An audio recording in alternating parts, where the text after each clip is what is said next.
Hello, in front of me I've got HUAWEI P80. In this video I'll show you how to enter download mode.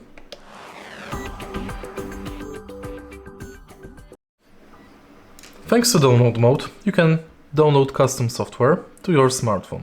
In order to enter it, press and hold power button, restart your smartphone, and now press and hold power button and volume up until you see HUAWEI logo.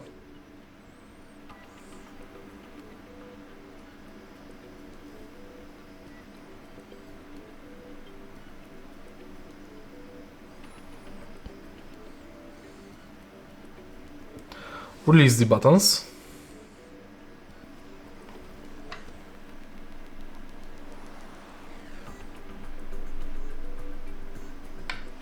And here go to update mode.